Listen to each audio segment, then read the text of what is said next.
Bien, bonjour à tous et bienvenue pour cette nouvelle conférence de votre communauté.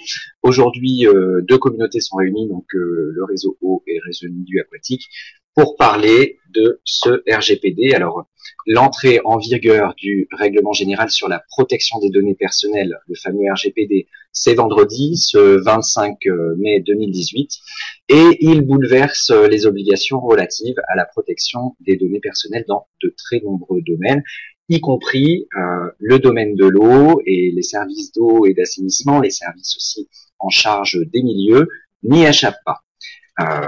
Aujourd'hui, vous allez comprendre, du moins nous allons essayer de vous transmettre de manière assez précise et succincte les différentes obligations en matière donc de protection des données liées à cette nouvelle réglementation.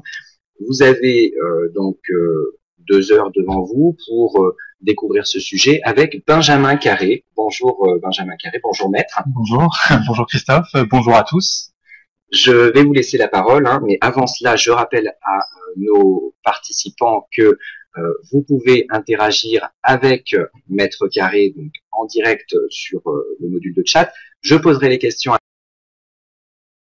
la fin de cette conférence et il y répondra donc oralement. Je vous ai aussi également indiqué quelques liens en bas de la page, vous les voyez, ils reviendront plus tard à la fin de la conférence. Ce sont les liens des conférences à venir, donc celle du 29 mai sur les filtres plantés et l'AMC, 15 ans de pratique, un retour d'expérience avec notre partenaire Aquatiris et des collectivités. Et le 7 juin, nous parlerons de transversalité, je vous l'avais déjà annoncé, une conférence entièrement dédiée, donc toute la journée, vous pouvez venir chez nous, à la transversalité des services publics de l'environnement et de l'énergie. Nous aurons à la fois une matinée théorique avec nos partenaires que sont l'ADCF, donc l'Assemblée des communautés de France, et Galia Conseil. Et puis, l'après-midi, nous aurons donc des retours d'expérience de collectivités.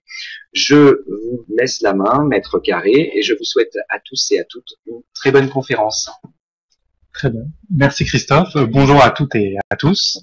Et merci d'être aussi nombreux pour aujourd'hui pour cette présentation du RGPD. Donc, je me présente, je m'appelle Benjamin Carré, je suis avocat au barreau de Paris et collaborateur au sein du cabinet Landau et Associés. Donc, cabinet d'avocats qui intervient essentiellement, voire exclusivement pour le compte des collectivités locales. Je travaille notamment sur les problématiques d'environnement, d'intercommunalité et désormais des problématiques de numérique, de protection des données personnelles, tout particulièrement avec cette entrée en vigueur du RGPD, du règlement relatif à la protection des données personnelles, dont je vais vous faire une présentation aujourd'hui.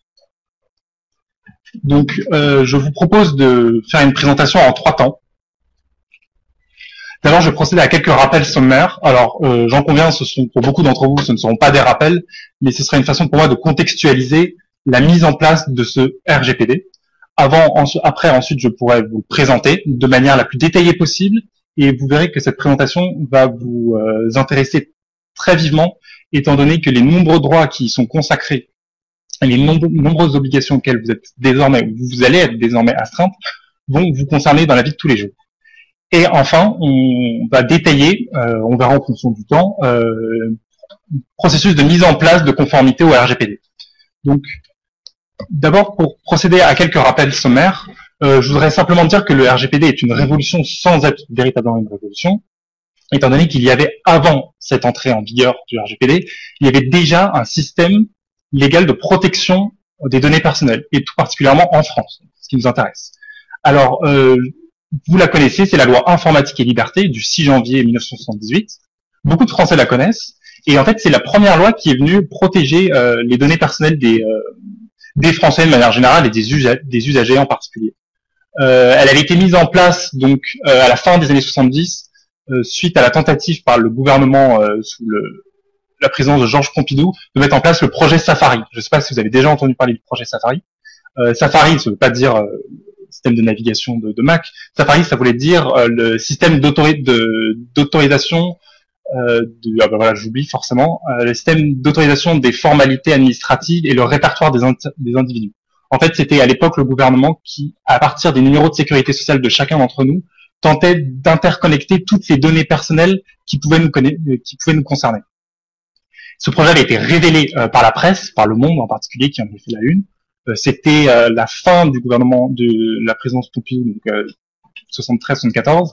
Ça avait créé un véritable scandale dans l'opinion publique, qui déjà donc était sensible à la protection de ces données personnelles, même si c'est une expression qu'on n'utilisait pas véritablement à l'époque. Et en fait, c'est à la suite de ce scandale qu'a été mise en place la loi informatique et liberté 4 ans plus tard. C'est une époque où on mettait quand même plus de temps pour faire les lois. Cette loi informatique et liberté, elle a institué de nombreuses choses qui existent toujours encore et qui existeront toujours avec le RGPD.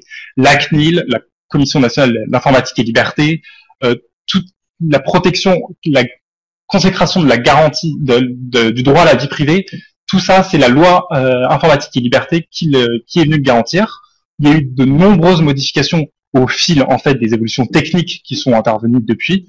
En 1978, entre 1978 et 40 ans plus tard, 2018, il y a effectivement un saut technologique impressionnant. À cette loi informatique et liberté, on peut ajouter désormais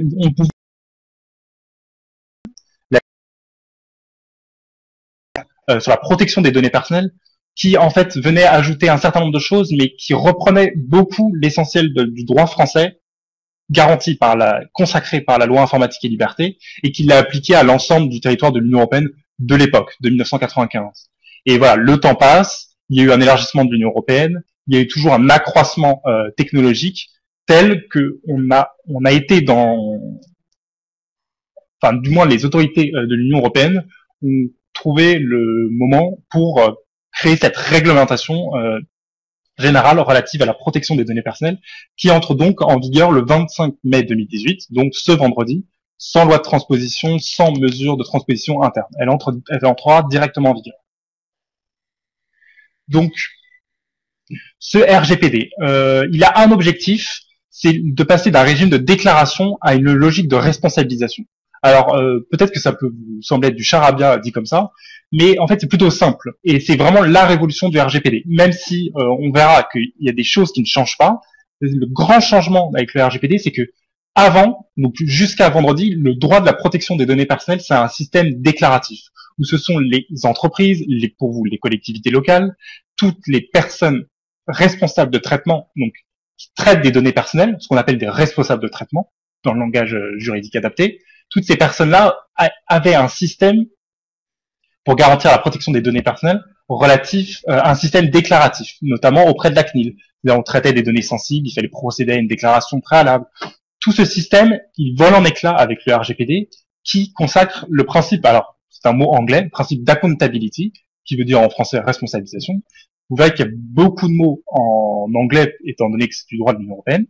Et en fait, avec ce système d'accountability, donc on peut parler de logique de responsabilisation, et moi je parle de logique de responsabilisation, ce sont vous, les collectivités locales notamment, mais de manière générale toutes les personnes morales responsables de traitement, ça va être vous qui allez mettre en place de vous-même un système pour prouver que vous êtes en conformité avec le RGPD, en cas de contrôle. Contrôle de qui? La CNIL, vous verrez, j'en parlerai souvent. La CNIL qui peut être et votre meilleur ami et également l'autorité qui va vous sanctionner. Alors d'ores et déjà, en fait, je vous mets 4 moyens, disons-le comme ça, de garantir votre conformité, qui vont être bien évidemment détaillés, explicités dans cette présentation. Mais pourquoi pas vous les citer directement. Procéder systématiquement à la tenue d'un registre des données personnelles traitées, c'est l'obligation centrale que vous allez avoir à respecter de manière permanente, à laquelle vous êtes tenu de respecter en permanence. L'identification des traitements à risque, ça vous concerne pas forcément tous, mais c'est le moment donné où vous allez vous apercevoir que le nombre de données traitées, étant donné la diffusion qui va en être faite, va créer un risque de violation des données personnelles tel que vous allez être obligé de mettre en œuvre en fait un système spécial qui s'appelle le Privacy Impact Assessment, donc un système où vous allez voir l'impact que ça va avoir sur la vie privée et qui nécessite donc c'est une protection renforcée des données personnelles. La désignation d'un DPO, alors DPO qui veut dire en français délégué à la protection des données personnelles, en anglais ça veut dire Data Public Officer. Ça c'est aussi également important, très très important, notamment pour les collectivités locales. Je vous expliquerai pourquoi.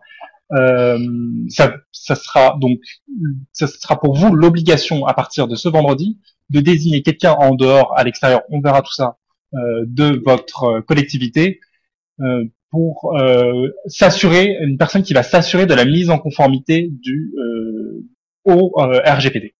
Et enfin, la garantie des nombreux nouveaux, pas forcément nouveaux, mais la garantie de nombreux droits des personnes dont les données vont être dont vous allez traiter les données. Le droit à la portabilité. Alors, le droit à la portabilité, c'est en fait un très mauvais exemple puisqu'il s'applique pas pour vous. Mais le droit à l'oubli, les droits de mineurs de moins de 16 ans, ça, c'est les nouveaux droits qui sont consacrés par le RGPD. Mais de manière générale, le droit à l'effacement des données, le droit à la conservation, tout ça, je vais vous l'expliquer. C'est l'essentiel de ce que vous allez faire. Donc, est-ce que le RGPD était une réglementation nécessaire? Oui. Comme je vous l'ai expliqué, il y a un essor numérique sans précédent avec une multiplicité des informations telle que on est passé à une époque vraiment où on peut très facilement savoir tout de tout le monde. C'est assez effrayant quand on prend l'unité de mesure qui était là, je vous donnais de 40 ans à partir de la loi de 78. Le changement entre 1978 et aujourd'hui est conséquent. Et j'ajoute à ça le manque de confiance des usagers d'un service public, quel qu'il soit, service public haut en particulier, mais de manière générale des usagers, des Français, enfin alors là, ça concerne tous les Européens, mais on va parler que des Français,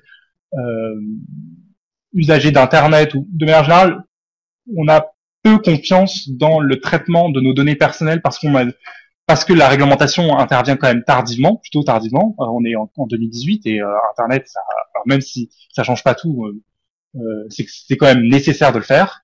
Et justement pour ce manque de confiance.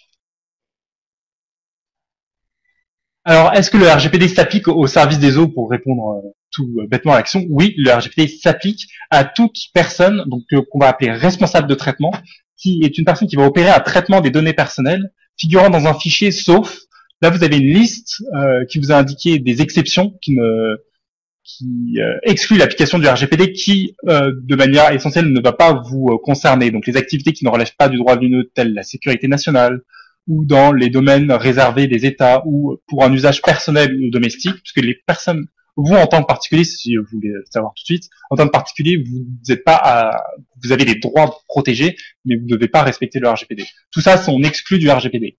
Mais à côté, si vous n'entrez pas dans cette catégorie, vous êtes concerné par le RGPD.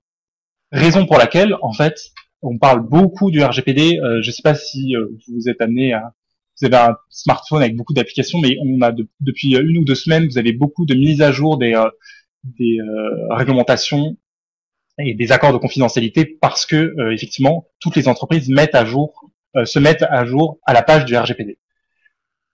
À cela s'ajoute le fait que vous soyez, pour la plupart, des personnes publiques. Et le RGPD s'applique tout spécifiquement aux personnes publiques. On le verra. Donc, c'est la raison pour laquelle nous concluons que dès lors qu'un service des eaux gère des fichiers comportant des données personnelles, il est concerné par le RGPD, faute d'être dans l'une des exceptions listées par le règlement. Donc, il peut s'agir d'un fichier concernant les usagers, les agents ou les élus, voire même des tiers, ça concernera tout le monde, je vous le préciserai. Mais là, c'est une façon pour vous de cibler un peu là où vous allez devoir respecter cette réglementation. En fait, c'est par rapport à vos usagers, aux administrés de manière générale, à vos agents, aux élus, et je précise des tiers parce qu'en fait, le RGPD, ça protège les droits de tout le monde. Là, je vous fais un récapitulatif de l'ensemble du droit applicable au service des eaux, qui précise donc le RGPD est un nouveau cadre qui actualise le cadre actuel, qui s'articule avec un ensemble de textes. Donc, je mets le RGPD et la loi du 6 janvier 1978 qui vient d'être modifiée pour être en conformité avec le RGPD, mais elle a été adoptée le 14 mai 2018, sauf qu'elle fait l'objet d'un contrôle de constitutionnalité. Alors, sans rentrer dans les détails, qu'est-ce qu'un contrôle de constitutionnalité? En fait, le Conseil constitutionnel, saisi par le parlementaire, va vérifier si la loi est conforme à la Constitution. Le contrôle de constitutionnalité va durer un temps, donc on bénéficie pas encore de l'intégralité du droit applicable. Du reste, c'est le RGPD surtout qui nous concerne. La directive Nice, qui signifie Network on Information System, et la loi de programmation militaire, je les cite ici parce que en fait c'est la protection des données personnelles, mais ça concerne spécifiquement donc les personnes publiques qui traitent, donc s'agissant de la directive Nice, des opérations de services essentiels, ou s'agissant de la LPM des OIV, des opérateurs d'importance vitale, dont la liste est classée secret défense, donc je ne peux pas la connaître. Mais il est de toute évidence certain que des services des eaux sont concernés par soit c'est les OZE, soit les OIV. Du reste, nous ne traiterons pas de ces, je les cite ici pour les exclure de la présentation. Donc moi, je vais parler que du RGPD et de la loi 78, sachant que je parlerai de manière générale du RGPD. J'emploierai le terme général du RGPD qui inclut les deux, parce qu'en fait, c'est le RGPD qui définit l'essentiel du droit. Donc, passons à la présentation du RGPD. Donc là, je vais vous définir tout simplement qu'est-ce que veut dire le RGPD, parce que là, je répète RGPD, mais autant définir les mots de ce sujet. Règlement. Donc, règlement, c'est pas une loi parce que c'est du droit de l'Union européenne. Alors, l'Union européenne, c'est pas de loi, mais ça a une valeur supérieure à une loi, et c'est directement applicable, contrairement aux directives. Je pense que vous avez déjà intéressé aux mécanismes juridiques des directives qui nécessitent une loi de transposition. C'est pas le cas pour le règlement. Donc le règlement, à partir du 25 mai 2018, il est directement applicable. Il est général pour préciser son importance de manière, c'est juridiquement, ça n'a pas une portée phénoménale, mais philosophiquement, c'est pour dire que ce règlement a vocation à régir un grand nombre de situations. Protection, parce qu'on se place toujours dans un objectif de protection des agents, des usagers, de tout le monde, et des données personnelles. Données personnelles est définie de manière large mais précise par le RGPD, l'article 4.1. Il s'agit de toute information concernant une personne physique identifiée ou identifiable. Donc c'est en fait toute information qui permet on peut même aller plus loin, c'est toute information qui permet d'identifier une personne. Et là, on parle bien que d'une personne physique, pas une personne morale. Je vais vous donner une définition d'un traitement. On va s'intéresser à savoir qu'est-ce qu'un traitement de données personnelles. Moi, j'ai voulu en fait vous définir ce qu'est un traitement parce que je pense que c'est plutôt intéressant, parce que ça paraît un peu abstrait. Donc, alors, je vous donne une définition par un mathématicien, Monsieur Shannon, qui est très abstraite, qui parle de conversion d'une information latente en information manifeste. Et en fait, de traiter des données, ça veut dire acquérir des données. Traiter des données personnelles, ça veut dire acquérir des données qui vont vous permettre d'identifier des personnes. C'est simplement ça, c'est faire ressortir des données. Le traitement, il n'est pas nécessairement informatisé, c'est très important. C'est qu'on parle souvent, justement, avec la cause de la loi informatique et liberté, on parle souvent que d'informatique, mais en fait, ça ne concerne pas que les données informatiques ou informatisées. Il est automatisé ou pas forcément automatisé, et il figure dans un fichier de manière générale, fichier papier ou fichier informatique. Quelles sont les personnes concernées? Donc là, comme je vous l'ai dit, tout le monde est concerné. Dès que vous êtes une personne physique, vous-même, vous êtes concerné par la protection de vos données personnelles. Donc vous-même, vous êtes concerné par la protection de vos données personnelles. Pour vous, je vous liste les personnes qui sont susceptibles de prétendre, de faire valoir leur droit à la protection des données personnelles. Donc, comme j'ai dit, les usagers du service, vos agents, donc vos usagers, vos agents, les élus, les tiers, tout le monde est concerné. Il n'y a aucune autre condition que le fait d'être une personne physique. C'est vraiment un droit qui est personnel et qui s'applique. Alors, je pourrais vous donner le champ d'application territorial. En fait, le champ d'application territorial, c'est tout le territoire de l'Union européenne et la protection de tous les résidents de l'Union européenne. Si vous êtes, les données concernent quelqu'un qui n'est pas résident de l'Union européenne, il ne sera pas concerné par le RGPD. C'est la seule limite. Alors, où se trouvent les données sensibles susceptibles d'être traitées par un service des eaux? Alors, en fait, on parle d'un focus sur le traitement des données sensibles, mais oubliez le mot sensible, même si on va parler des données sensibles. Là, on parle de toutes les données de manière générale. C'est où se trouvent vos données personnelles, où traitez-vous vos données, en fait. C'est via les applications métiers, essentiellement. La gestion du fichier des abonnés, pour les syndicats de services des eaux, par exemple. La gestion de la paie, et la gestion des fournisseurs. C'est vraiment là où vous allez trouver l'essentiel de données personnelles que vous traitez. Là, on est vraiment à une étape où vous identifiez, avant de voir si vous êtes en conformité, vous identifiez toutes les données personnelles que vous traitez actuellement et que vous allez être amené à traiter, mais que vous traitez actuellement. Plus généralement, alors là, voilà, je vous fais une petite slide qui vous montre où vous pouvez trouver ces données personnelles. Les prises de notes numériques en réunion, mais aussi, c'est pour ça que je précise bien, les fichiers papier, tout ce qui permet d'identifier une personne, que ce soit écrit, informatique, ça ne compte pas. Dès qu'on peut identifier une donnée, excusez-moi, une personne, c'est une donnée personnelle. Donc les prises de notes, les fichiers Excel, les emails, l'annuaire interne, les fichiers listant les marchés, les fichiers de connexion au site, les calendriers, tout peut être susceptible d'être un support pour le traitement des données personnelles. Et finalement, on s'intéresse pas tant au contenant qu'au contenu. On s'intéresse davantage, même exclusivement au contenu. Donc là, voilà, vous pouvez d'ores et déjà commencer à vous intéresser à savoir où vous traitez vos données personnelles. Là, je vais vous je vous donne un peu je vous ai donné un peu l'arsenal, on va dire ça comme ça, c'est un peu, disons-le comme ça. L'arsenal pour identifier vos données personnelles. Maintenant, je vais vous dire les grands principes. Et en fait, grands principes que vous devez toujours garder en mémoire, même si vous n'êtes pas juriste, et même si ce n'est pas vous qui allez être à même de traiter de la mise en conformité du RGPD. Il faut vraiment avoir à l'esprit ces principes parce qu'ils vont s'appliquer tous les jours.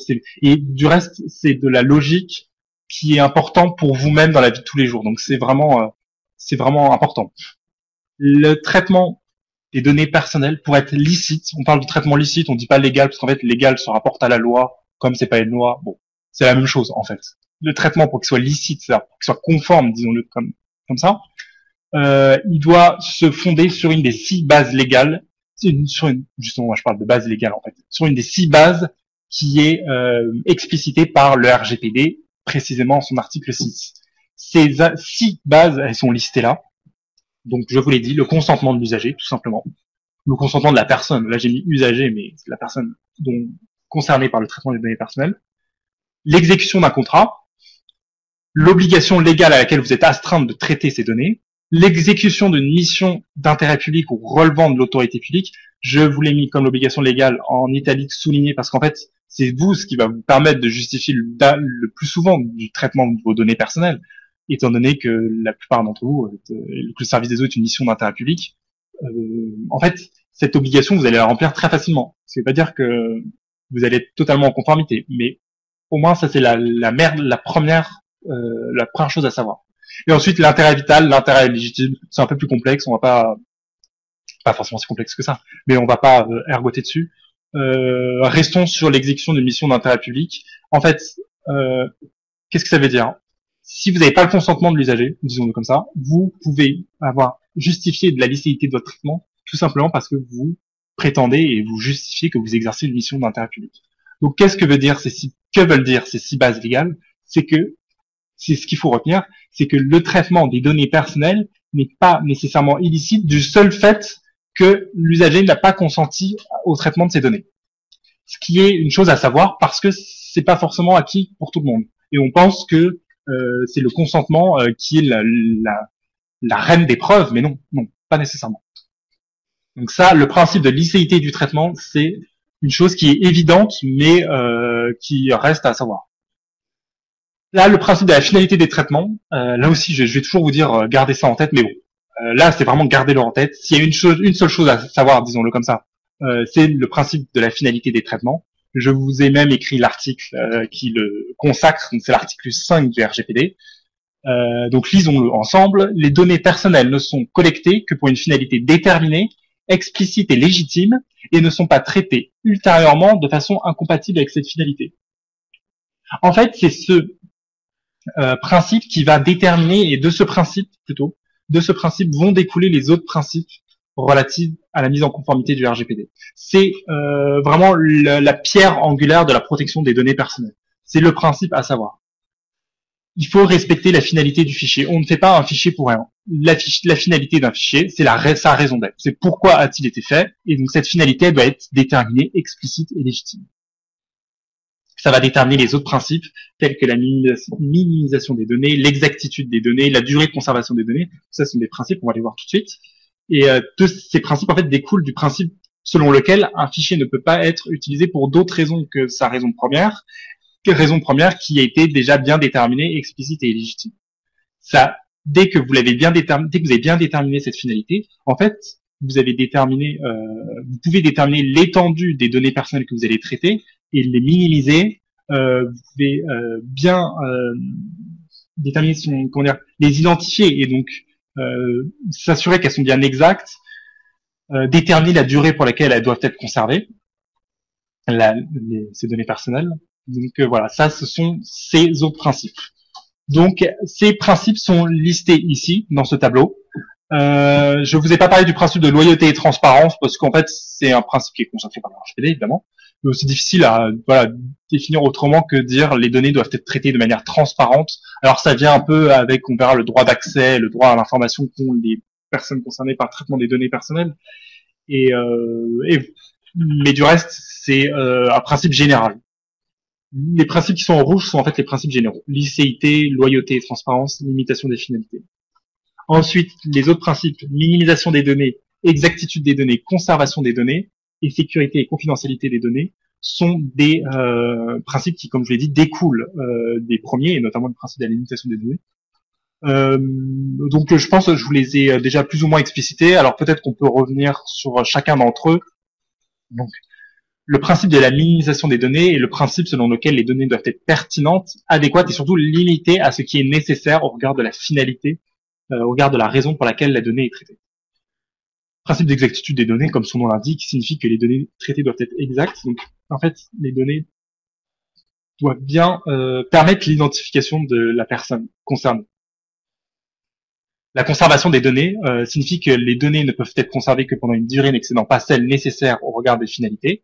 Alors, avec tout un système pour garantir cette principe de conservation des données, la destruction des données, tout simplement, qui est la solution vraiment en cas de risque de violation des données personnelles élevé. Du reste, on passe dans l'archivage, c'est le moyen le plus général, avec vous avez plusieurs types d'archivage, et aussi l'anonymisation des données, c'est-à-dire rendre une donnée personnelle anonyme, c'est-à-dire une donnée anonyme est une donnée qui n'est pas personnelle, tout simplement. La sécurité, la confidentialité des données, c'est vraiment important car en fait, c'est le fait que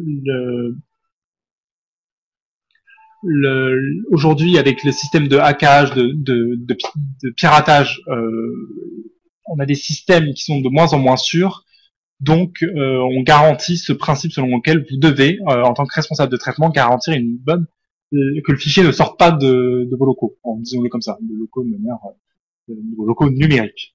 Donc, les données doivent être traitées de façon à garantir une sécurité appropriée des dites données au moyen de mesures techniques et organisationnelles appropriées. Donc, qui peuvent être l'adoption de mesures physiques, tout simplement le placard fermé à clé, logique, organisationnel, c'est là on verra qu'il y a tout un système pour garantir la sécurité et la confidentialité de ces données. Alors ici, je vous ai listé, je vous ai même mis les articles de tous les droits qui sont consacrés par le RGPD, nouveaux, pas nouveaux, ça dépend de chacun d'entre eux. Du reste, ils sont maintenant inscrits dans le marbre qu'est le RGPD. Le droit à l'information, le droit à l'accès, à la rectification des données, à l'effacement, à la limitation, à la portabilité. Le droit à la portabilité, comme je vous l'ai dit, il ne s'applique pas pour les collectivités locales. En fait, le droit à la portabilité, c'est le droit selon lequel vous pouvez récupérer une donnée personnelle et la transmettre à un autre responsable de traitement. C'est l'exemple le plus parlant est celui du numéro de téléphone portable que vous récupérez auprès de votre opérateur en fait, parce que c'est une donnée personnelle et vous avez une espèce de droit de propriété sur cette donnée, vous pouvez aller vers un autre opérateur pour avoir gardé le même numéro. Bref, oublions-le. Et le droit de ne pas faire l'objet d'une décision automatisée qui est aussi un droit important. Donc, voyons tous ces droits à la suite. Le droit à l'information, c'est le droit le plus important et le premier des droits qui doit être garanti. C'est le droit d'être informé de l'identité du responsable de traitement, donc de vous, de l'identité, il n'est pas indiqué ici, du délégué à la protection des données personnelles qui sera nommé, des objectifs poursuivis par le traitement de la donnée personnelle, des destinataires de ces données, pour qui ces données vont être, à qui ces données personnelles peuvent-elles être envoyées, et aussi de l'existence des autres droits qui existent, dont on va parler tout de suite. Le droit à l'accès, c'est le droit pour la personne de bénéficier alors indiquons le droit d'avoir la confirmation de la part du responsable de traitement que on fait bien l'objet de données personnelles qui sont traitées, d'un traitement de données personnelles, et le cas échéant, le droit d'accès à ces dites données. Le droit à la rectification, c'est le droit pour eux de demander, si en cas de méconnaissance du principe d'exactitude, d'obtenir la rectification des informations. Le droit à l'effacement, qui est autrement dit droit à l'oubli, c'est le droit d'obtenir l'effacement de ces données dans certaines hypothèses, lorsque le traitement n'est plus nécessaire, lorsqu'on retire le consentement et qu'il était nécessaire, en cas d'opposition, en cas de traitement illicite. Voilà, il y a toute une série de droits qui permettent d'hypothèses qui permettent un droit à l'oubli.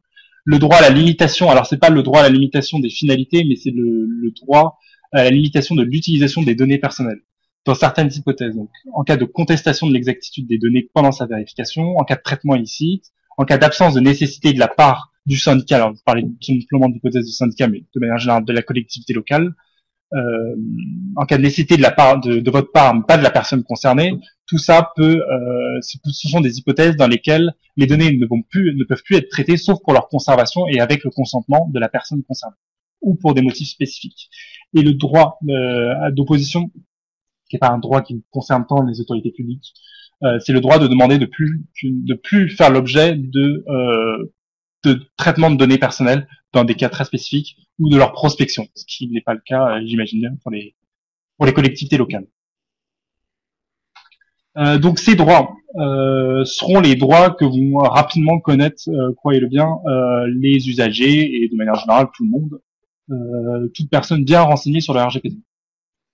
Et donc du coup, en cas de vérification de leur part sur votre mise en conformité ou non au RGPD, en gros, oui, de manière plus précise, lorsqu'ils vont voir que vous traitez des données qui les concernent, et en cas de volonté de contestation, peuvent faire valoir leurs droits. Et pour ce faire, le RGPD met en place un système de demande tout simplement de respect de ces droits, qui en fait est un peu différent du droit français, vous savez, ou en droit administratif, on a la règle des 2 mois. Ici, c'est la règle des 1 mois. Vous avez 1 mois à compter de la réception d'une demande pour y faire droit ou ne pas y faire droit. Et en l'absence de ce délai d'1 mois, il y a une réponse implicite, comme vous le savez. Là, ça change pas. C'est simplement le délai d'1 mois qui change. Et donc, en cas de réponse implicite, vous avez cette obligation de motiver votre décision. Du reste, vous devez, dans tous les cas, donner une information concise, transparente, compréhensible. Ça, c'est le RGPD qui le dit, donc c'est important à noter. Autant rappeler que la demande doit être gratuite et elle peut se faire autant à l'écrit qu'à l'oral. Là, vous avez une slide qui, en fait, vous dit un peu tout ce qu'implique le RGPD. On a voulu, le cabinet Lando, la retranscrire dans une seule slide, avec les obligations d'un côté et ce qui se traduit pour vous. Donc, on va la passer en revue. D'abord sur les obligations relatives au consentement ou les autres bases légales qui justifient le traitement de la donnée personnelle, le droit à l'accès à l'information, droit à rectification d'opposition, qu'est-ce que cela implique, ce que cela implique pour vous, c'est l'adaptation de vos contrats, de vos formulaires, de vos courriers types, de votre règlement de service, pour le service de l'eau ou le service d'assainissement ou assainissement collectif, l'adapter des procédures pour obtenir le consentement, organiser le droit à l'information, à la rectification, et former des nouvelles personnes, former en interne des personnes qui sont concernées par l'application du RGPD.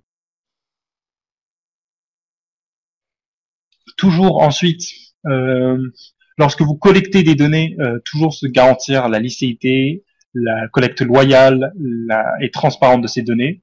Comme je vous l'ai dit, avec toujours cette finalité déterminée qui est essentielle. La finalité, vous pouvez la déterminer vous pouvez la déterminer pendant que vous collectez la donnée de manière concomitante, mais pas vraiment, pas après. Vous devez savoir au moment où vous collectez une donnée personnelle, pourquoi vous la collectez. Ce qui implique pour vous d'adapter la collecte, les méthodes, les outils, de disposer des fichiers de collecte, c'est toujours ça, c'est toujours important, de former les personnes toujours au stade de la collecte, la formation, et ce qui est l'objet actuel de la présentation du RGPD, c'est vraiment essentiel pour garantir, c'est la première étape pour bien se mettre en conformité avec le RGPD. Ensuite il y a le respect du stockage sécurisé, la conception permettant une exploitation conforme. Donc là vraiment je vous invite à voir avec vos directions DSI si vous en avez, ou sinon voir comment sont faits quels sont les logiciels qui permettent de garantir que les données personnelles traitées restent bien chez vous. Là c'est vraiment le droit à la sécurité des données et à la confidentialité, c'est essentiel. Identifier les risques de savoir qui peut qui peut avoir accès à ces données, comment peut-on avoir accès à ces données, c'est vraiment indispensable. Une politique de sauvegarde appropriée, une politique de purge du fichier en cas de non-besoin, parce que vraiment, toujours, si vous n'avez plus besoin d'un fichier qui traite des données personnelles, il faut qu'il disparaisse. D'identifier, pour vous, il sera aussi, vous devrez identifier les personnes habilitées à traiter des données personnelles, puisque tout le monde, vous êtes le responsable de traitement de manière, la collectivité est la responsable de traitement. Je précise ici, peut-être un peu tardivement, mais un responsable de traitement n'est pas une personne physique, c'est vraiment la collectivité qui traite les données personnelles, qui est qualifiée de responsable de traitement. Personne peut être voir sa responsabilité engagée pour méconnaissance du RGPD. Donc, mais du reste, tout le monde ne doit pas être habilité forcément dans votre syndicat, dans votre collectivité, à gérer à gérer et avoir accès tout simplement à des données personnelles. Auditer les logiciels, les faire évoluer, penser les évolutions en reprenant l'ensemble du cycle de la collecte du traitement dès l'origine de la collecte du traitement. C'est voilà tout ce dont on peut vous conseiller pour vous mettre en conformité avec le RGPD. Sinon quoi? Sinon il y a des sanctions. Alors il y a eu toute une une bataille sur l'existence de sanctions pour les collectivités locales. Je vais y venir tout de suite. Alors quelles sont les sanctions?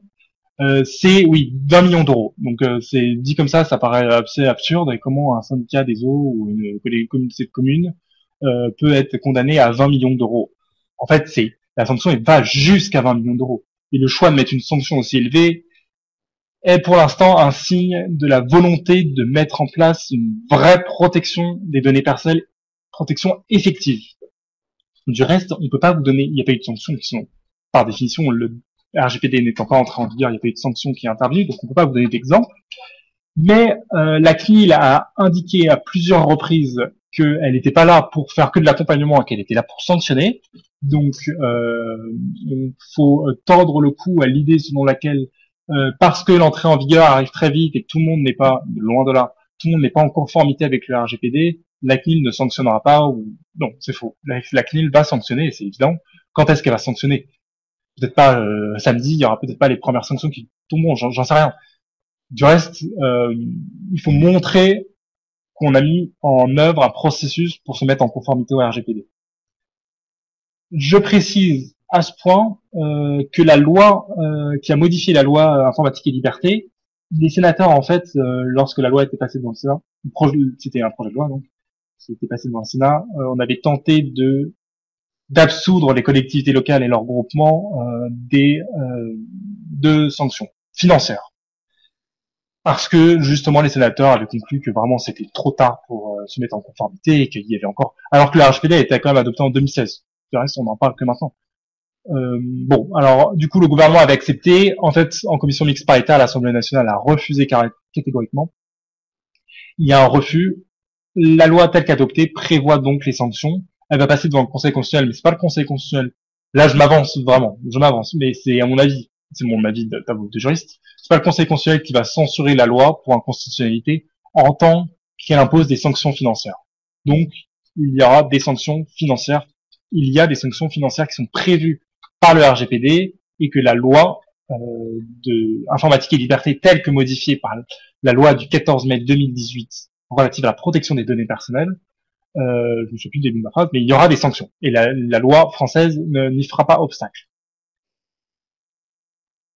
Vous oubliez le cas d'une entreprise, si vous n'êtes pas une entreprise, évidemment, 2% de votre chiffre annuel mondial. Vous, ce sera simplement une sanction avec un montant forfaitaire de, donc, 10 millions d'euros ou 20 millions d'euros en cas d'atteinte grave. Alors, comment éviter cette sanction? Donc, cette logique de responsabilisation, principe, comme je vous l'ai dit, d'accountability, c'est vraiment l'esprit dans lequel vous devez vous inscrire. Il y a un rééquilibrage des situations juridiques des responsables de traitement et des sous-traitants avec un S. Les sous-traitants donc sont les personnes avec qui vous allez traiter contractuellement et qui vont traiter des données personnelles pour vous. Ils vont avoir leur responsabilité propre, ce qui n'était pas forcément toujours le cas aujourd'hui. Le RGPD remet en vigueur ce qui n'était plus le cas depuis, sauf erreur de ma part, depuis 2016 et la loi Le Maire sur le numérique, la responsabilité conjointe des responsables de traitement. Donc ça veut dire que, en fait, tout simplement, pendant un temps, on avait dit qu'il pouvait y avoir, pour une donnée personnelle traitée, qu'un seul responsable de traitement. C'est plus le cas maintenant. Et vous pouvez traiter des données personnelles avec d'autres responsables de traitement, deux communautés de communes qui échangent des informations. J'ai pas d'hypothèse là en particulier qui me vient à l'esprit, mais il y a une responsabilité dans ce cas-là conjointe, solidaire comme vous voulez, de leur part. Et donc une responsabilité spécifique pour les sous-traitants. La responsabilité, on parle de mise en conformité dynamique, avec, comme je vous l'ai dit, une liste de choses que vous devez faire, que vous pouvez garder à l'esprit, et qui vont vraiment irriguer votre mise en conformité à la réglementation de la protection des données personnelles. La mise en place et l'actualisation autant nécessaire que possible de mesures techniques propres à garantir, à démontrer à tout moment le respect du RGPD, c'est ça votre mise en conformité. Dit comme ça, c'est du charabia, peut-être. Mais qu'est-ce que c'est en pratique? C'est disons-le clairement, c'est la désignation d'un délégué à la protection des données personnelles, je vais y revenir. C'est deux, la tenue d'un registre de traitement, c'est qui permet la protection des données dès la conception et par défaut. En fait, voilà, à côté du principe d'accountability, j'ai pas été clair, mais à côté du principe d'accountability, vous avez les principes privacy by design et privacy by default, qui sont une application de ce principe de cette logique de responsabilisation, qui vont dire tout simplement que dès que vous traitez une donnée personnelle, vous allez les protéger. Tout ça, c'est si vous mettez en place tel mécanisme, telle organisation, vous allez déjà pouvoir vous justifier auprès de la CNIL que vous êtes en conformité, ou du moins que vous prétendez être en conformité avec le RGPD. Le registre de traitement des données personnelles, donc on l'a vu, le système de PIA, Privacy Impact Assessment, donc il y a une traduction en français, en bon français, qui est l'étude d'impact sur la vie privée, IEIPV, etc. Le etc. inclut d'autres choses, mais vraiment, s'il y a un registre de protection des données personnelles, et si vous avez un DPO, alors je dis si vous avez un DPO, mais quand vous aurez un DPO, parce que vous êtes obligé de nommer un DPO, je vais y revenir, mais déjà dans ces deux hypothèses, vous allez faire un gros bout de votre accountability, en fait, de votre vous avez déjà bien mis en œuvre votre logique de responsabilisation. Quoi d'autre? Donc oui, les formalités allégées, donc ça vous pouvez oublier les formalités si vous deviez faire face à un certain nombre de formalités, tous les systèmes de déclaration à la CNIL, sauf certaines exceptions, notamment pour les données sensibles, ce système est abandonné. Et les formalités que vous allez devoir remplir, en fait, maintenant principalement, ce sont ceux dont je vous ai parlé, les PIA. La documentation pilotée, prouver la conformité avec un formalisme en interne, le registre de traitement, j'y reviens toujours, mais c'est toujours la même chose, c'est le registre de traitement des données personnelles, l'analyse d'impact, les clauses dans les marchés publics, les politiques de confidentialité, les mentions je l'ai pas précisé ici, mais les mentions dans le règlement de service pour vous sont des choses à faire pour prouver, ce sont des choses que le RGPD en fait vous dit de faire sans que vous soyez forcément au courant tout de suite. La liste est ici bien évidemment non exhaustive. La CNIL, il n'y a pas encore de jurisprudence, et donc la CNIL va au cas par cas, voilà, dire ce qu'il faut, ce qui est insuffisant, ce qui va même peut-être trop loin, c'est très bien. Donc c'est vraiment la CNIL votre meilleure amie. La CNIL est votre autorité d'accompagnement. Elle a un site qui est extraordinaire sur la protection des données personnelles, notamment pour les collectivités locales. Vous allez vraiment avoir des guides, vraiment, ils ont fait beaucoup de choses pour simplifier votre mise en conformité. Et on peut travailler avec la CNIL via son site. Mais la CNIL, c'est aussi l'autorité qui vous sanctionnera, l'autorité de première instance qui vous sanctionnera avant tout recours devant le juge administratif, selon la mode de... c'est essentiellement du ressort de la compétence du juge administratif pour le reste. Mais le juge administratif n'intervient qu'après que la CNIL a elle-même statué. Le DPO. Donc le DPO, je l'ai mis dans les principes. Le DPO n'est pas un principe en tant que tel, mais le principe que vous devez retenir une bonne fois pour toutes, parce que après vous l'aurez fait, vous le saurez, c'est, mettons-le tout de suite, nommer, alors c'est pas écrit en premier, si c'est au troisième point, l'obligation pour toutes les autorités publiques de nommer un délégué à la protection des données personnelles. Donc c'est l'article 37 du RGPD. Le droit de l'Union européenne est un langage juridique un peu différent des droits internes. Alors il utilise le mot d'autorité publique.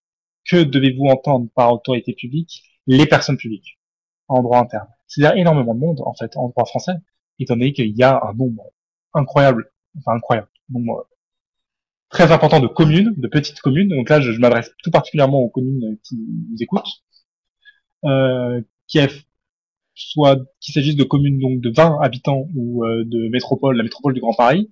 Dès que vous êtes une personne publique, vous êtes obligé de nommer un délégué à la protection des données personnelles. Moi j'appelle ça le DPO, vous pouvez l'appeler selon l'acronyme français DPD. Ça a posé beaucoup de problèmes qu'on emploie ce mot d'autorité publique sans exception, car il n'y a pas d'exception. En droit français, pour le sénateur et l'Assemblée nationale qui ont élaboré conjointement avec le gouvernement le projet de loi relatif à la protection des données personnelles, qui a modifié la loi de 78 dont je vous ai parlé, on s'est arrêté là-dessus, sur cette obligation que posait le RGPD, en disant que c'est énorme et pas forcément nécessaire. Qu'est-ce qu'il y avait avant le DPO? Il y avait le CIL, donc correspondant informatique et liberté. Alors, 2/3 des régions en ont, la moitié des départements, 2/3 des métropoles. Je ne sais pas si ces données sont exactement à jour. La moitié des départements, c'est sûr. Beaucoup de gens en ont, beaucoup de personnes en ont, excepté les communes. Rapprochez-vous des CIL, car même s'il n'y a pas la fonction de CIL va disparaître. Et le DPO, en fait, c'est le nouveau CIL, pour le dire, disons-le comme ça.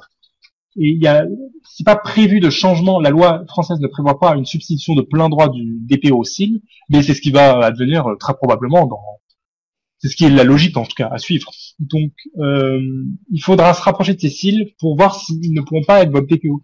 Car enfin, c'est là en fait le plus important, il y a une possibilité pour vous d'externaliser ou de mutualiser la fonction de DPO. C'est-à-dire que la commune X va pouvoir avoir le même DPO que la commune Y et que le syndicat des eaux Z. Voilà. Tant que c'est du ressort, tant que le DPO ne concerne que des personnes publiques. Là, c'est une interprétation qu'on donne du RGPD. C'est pas nécessairement le cas. Il faudra voir la jurisprudence en la matière qui va forcément advenir. Du reste, aujourd'hui, par principe de prudence, on ne peut que vous conseiller de prendre un DPO avec d'autres personnes publiques. Parce qu'effectivement, oui, les personnes privées sont concernées par le DPO, mais dans des cas quand même plus larges. Et c'était tout le problème de cette obligation pour toutes les collectivités publiques. C'est que, en fait, pour les entreprises, si vous avez plus de 250 salariés ou si vous vous traitez d'un nombre de données personnelles tel qu'il y a un risque important qu'on évalue, voilà. Là, le RGPD vous impose pour les entreprises privées une obligation de nommer son DPO. Mais pour les autorités nationales, les autorités publiques, il n'a pas jugé bon de faire des exceptions, de limiter, si bien que dans des pays où il y a un nombre conséquent de personnes publiques, telle la France, beaucoup de gens sont concernés. Et le gouvernement, dans ses réponses aux parlementaires inquiets de cette obligation, qui faisaient remonter les inquiétudes de beaucoup sur cette obligation, on fait valoir essentiellement, exclusivement en fait, cette possibilité d'externaliser le DPO. Donc le DPO n'est pas forcément quelqu'un de chez vous, et de le mutualiser, c'est-à-dire que le DPO ne travaille pas forcément pour vous. Ces missions. Alors juste avant, pour dire que donc rapprochez-vous des CIL pour voir s'il n'y a pas déjà une espèce de mise en place d'un DPO qui va concerner tout le monde. Je crois que c'est le cas dans la région Nouvelle-Aquitaine où ils sont très avancés sur le territoire en matière de protection des données personnelles. Si vous voulez pas être seul, après, si vous sentez que vous avez une taille suffisante et un nombre de données personnelles traitées suffisant pour qu'un DPO à plein temps soit dessus, allons-y comme ça. Le délégué à la protection des données personnelles sera une personne physique, mais du reste, des syndicats mixtes se sont proposés pour être des DPO publics. Alors de mémoire, c'est dans la Somme qu'il y a un syndicat mixte, j'ai plus l'acronyme exact, mais qui est un syndicat sur le numérique et qui en fait l'adhésion à ce syndicat vaut in fine désignation d'un délégué à la protection des données personnelles. Donc après, dans ce syndicat, il doit y avoir quelqu'un qui est le DPO, mais dans tous les cas, un DPO est toujours assisté d'une équipe. Et si c'est un juriste, c'est souvent soit un juriste, soit un informaticien, on va le voir. Si c'est un juriste, il peut être accompagné d'un informaticien, et inversement, si c'est un informaticien, il peut être accompagné d'un juriste. Du reste, on ne peut que vous conseiller on peut même que vous dire qu'il faut nommer une personne physique DPO. Après, l'organisation, à vous de voir, ça fera peut-être des jaloux, mais il y aura un seul DPO. De quoi quelle sera la fonction de ce DPO? C'est un délégué, donc du coup vous allez lui déléguer une charge qui est la mise en conformité du RGPD. Pas exactement. En fait, vous n'allez pas lui dire de mettre en conformité le responsable de traitement au RGPD, mais c'est lui qui va surveiller comment le responsable de traitement se met en conformité. C'est un peu abstrait dit comme ça, mais en fait, c'est pour que vous, toujours dans votre logique de responsabilisation, vous êtes conscient de l'importance du respect des données personnelles, et le DPO, lui, il vient en conseil, mais il aura un rôle qui sera plus actif forcément, mais il vient en conseil pour dire là, ces données personnelles traitées n'ont pas fait l'objet d'un archivage alors qu'on ne les utilise plus, etc. C'est l'objectif et la mission du DPO. C'est la raison pour laquelle en fait on prend souvent soit un juriste, soit un informaticien. Dans tous les cas, si c'est un juriste, on va voir les compétences pour être DPO. Si c'est un informaticien, il faut qu'il ait des compétences juridiques. Si c'est un juriste, il faut qu'il ait des compétences en matière d'informatique. Donc voilà, j'ai écrit chargé en ce sens d'informer, de conseiller le responsable du traitement, de conseiller l'organisme lorsqu'il réalisera une PIA, de vérifier l'exécution, de recevoir les réclamations. C'est lui qui va coopérer avec la CNIL. Ça sera quand même le délégué sur la protection des données personnelles. Dès qu'il y a un doute sur la protection des données personnelles, on va voir le DPO. Pas nécessairement chargé de la tenue du registre. Donc le registre, je vous l'ai évoqué, c'est retenir le traitement de toutes les données personnelles que vous traitez dans un registre. C'est pas forcément lui qui le fait, c'est le responsable de traitement qui doit le faire. Du reste, il peut y participer de manière plus ou moins active. La loi française n'a pas prévu de renverser cette charge comme ça avait été proposé, de la mettre exclusivement à la charge du DPO. Mais du reste, en fait, ça peut être lui. Donc, justifier de ses compétences. Il y a tout un article du RGPD relatif au DPO qui met bien l'accent sur ses compétences. C'est toujours la même chose. Vraiment, on veut garantir l'effectivité du RGPD. Le RGPD, ça sera pas une coquille vide, ça sera vraiment quelque chose qui va venir, qui va tout le temps vous intéresser. C'est pour ça que le DPO, alors comme il a une fonction un peu extérieure, je le range pas aux mêmes catégories, mais voilà, c'est un acronyme que vous allez. Alors, vous pouvez choisir l'acronyme DPD, évidemment, pour déléguer la protection des données personnelles, mais c'est un acronyme que vous allez retenir parce que vous allez le retenir au même titre qu'un DGS, qu'un DRH, qu'un DSI. Le DPO, c'est quelqu'un qui va compter pour vous. Il doit justifier de qualité professionnelle. Il faut éviter tout risque de conflit d'intérêt. Donc là, si vous êtes déjà en train de vous interroger sur savoir qui nommer en qualité de DPO, donc je l'ai dit, ça peut être quelqu'un en interne ou en externe, peu importe. Si c'est en interne, attention, la CNIL, ça n'a pas force de loi, ce que je veux dire, mais alors, ce qui a force de loi, c'est de dire il faut pas de conflit d'intérêt. Ce que la CNIL a dit, c'est elle a tenté d'identifier les hypothèses de risque de conflit d'intérêt, ou de pas de risque, mais de réalisation d'un conflit d'intérêt. C'est en fait la situation dans laquelle le DPO sera juge et partie, c'est-à-dire que il sera juge de la licéité du traitement des données personnelles traitées, et en même temps, c'est lui qui va le faire. Comment dire, tout simplement. En fait, toutes les fonctions de direction, ça DGS, directeur général, directeur financier, DRH, et surtout le DSI, le responsable du service informatique. On va revenir là-dessus.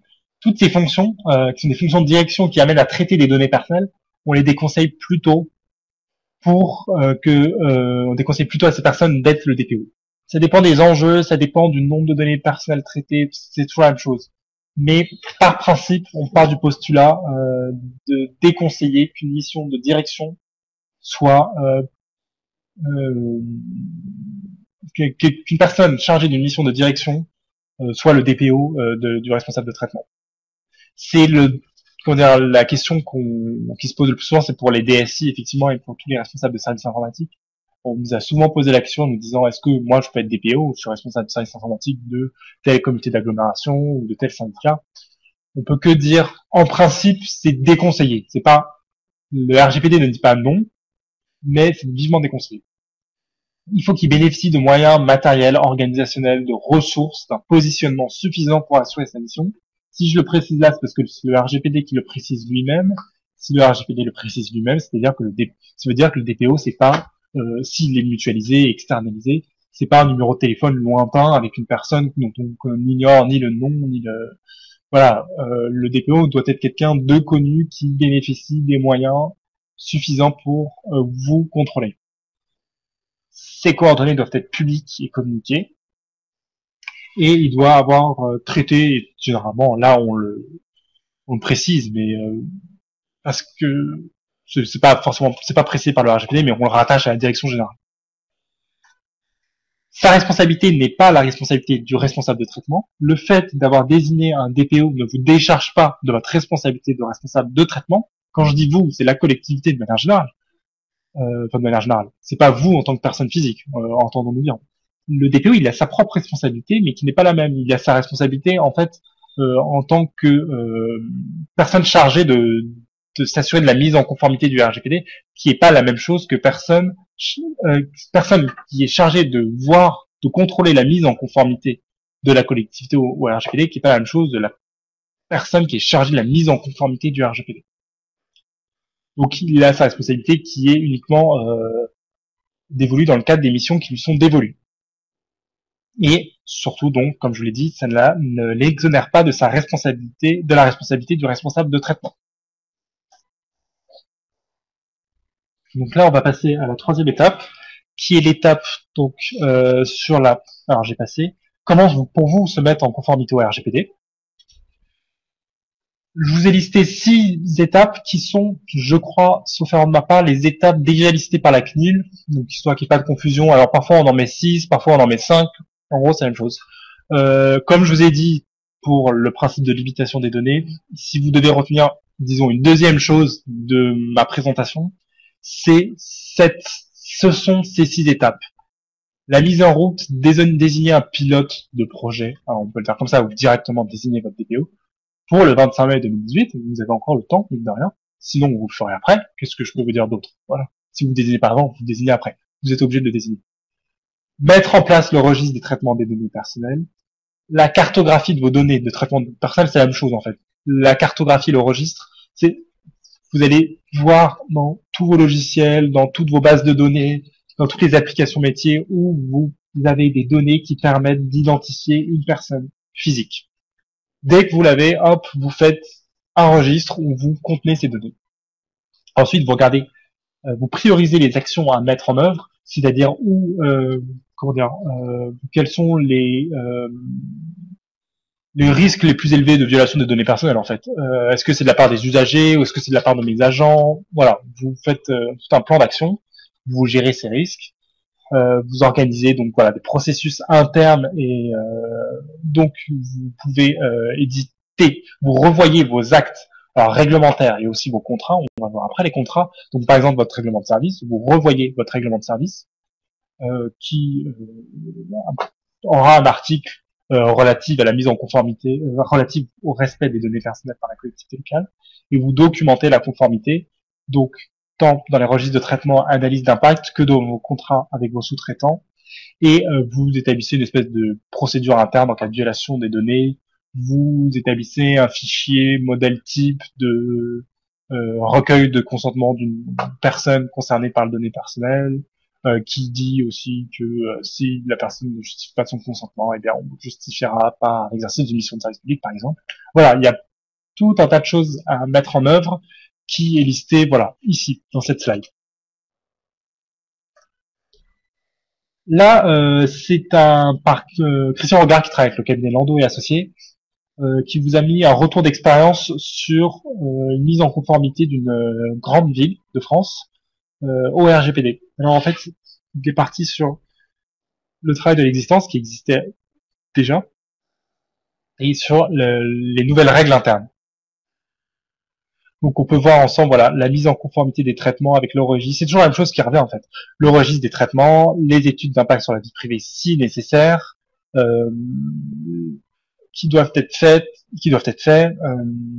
voilà, je vous laisse prendre connaissance de ce schéma où là, en fait, tout les qui liste un peu tout ce que vous allez devoir revoir dans les marchés publics, les modèles de courrier d'actes, dans les marchés publics, j'entends bien pas tout le marché public, mais les clauses qui vont être insérées, votre communication auprès des usagers.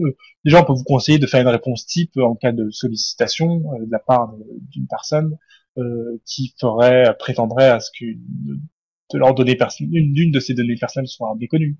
Adapter le règlement de service, constituer une équipe en interne, désigner un délégué à la protection des données personnelles. Voilà, tout part de la désignation. On fait partir vraiment le tout la désignation du DPO.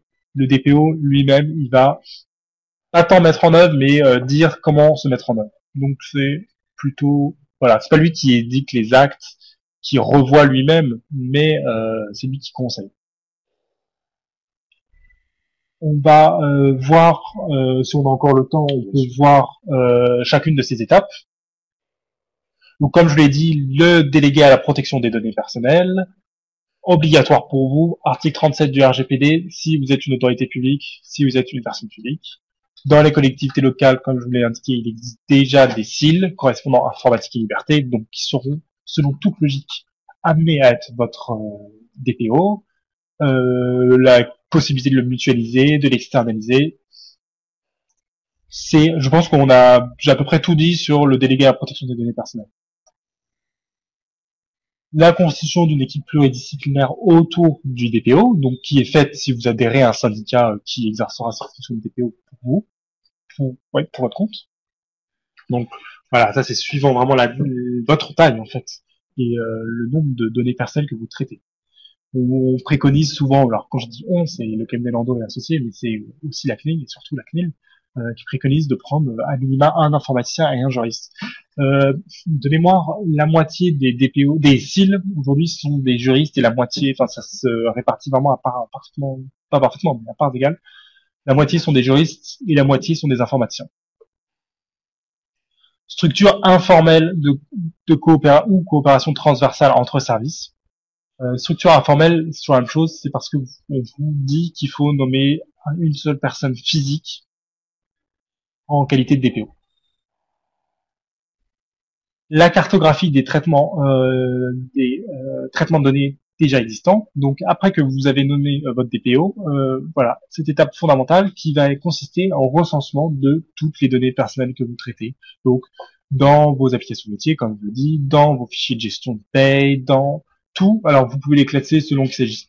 Le mieux c'est quand même de distinguer selon qu'il s'agisse de traitements, on va dire internes et externes, c'est-à-dire selon que cela concerne les usagers, selon que cela concerne les agents du service public que vous gérez.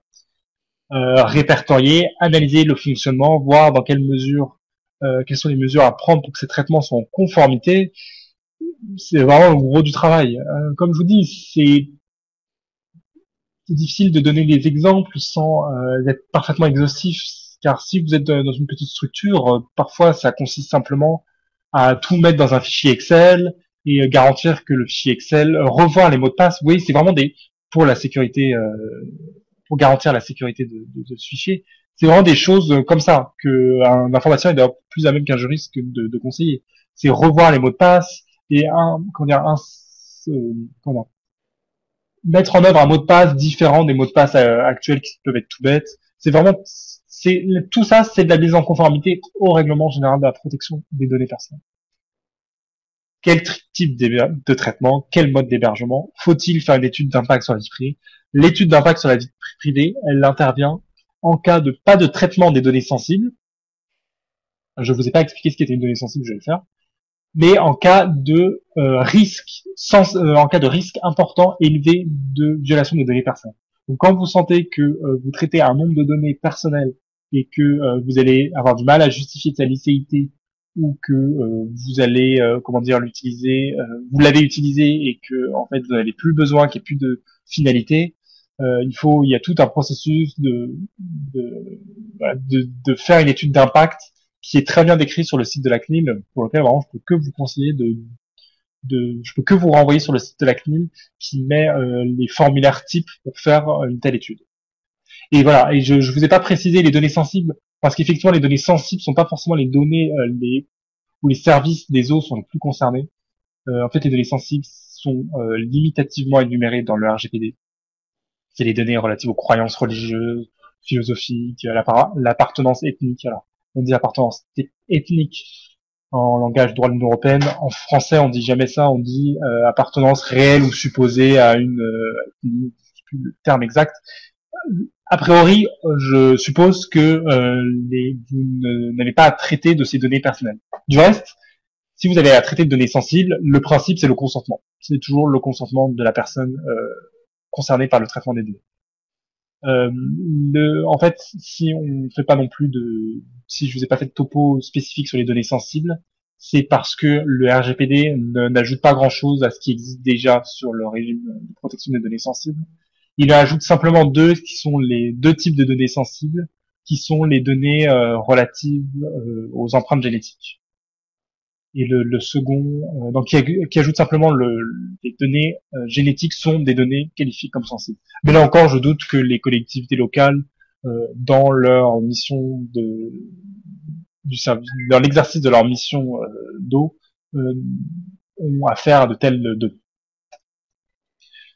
Cette cartographie, donc ce registre du traitement des données personnelles, doit vous permettre d'inscrire dans le registre les noms et coordonnées du responsable de traitement, donc vous, auquel j'ajoute déléguer à la protection des données personnelles, d'établir la liste des traitements des données par finalité principale et le type de finalité traitée, d'identifier vos sous-traitants, les lieux d'hébergement des données, les données susceptibles de soulever des risques particuliers, par exemple des données relatives à la géolocalisation, le temps de conservation des données.